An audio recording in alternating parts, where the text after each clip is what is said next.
Cooking idea: Monster face sandwiches. Theme: fun, silly, and healthy cooking activity where kids make sandwiches that look like friendly monsters.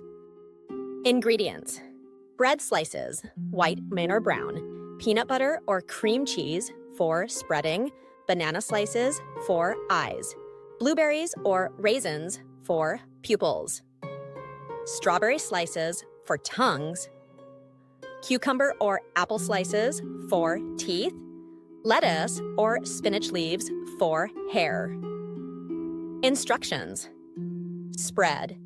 Let each kid spread peanut butter or cream cheese on a slice of bread.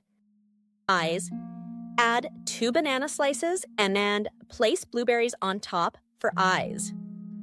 Teeth: use apple or cucumber slices to make funny teeth along the edge. Tongue: add a strawberry slice sticking out like a silly monster tongue. Hair: stick some lettuce or spinach at the top for wild monster hair. Decorate: encourage kids to give their monster a name and personality.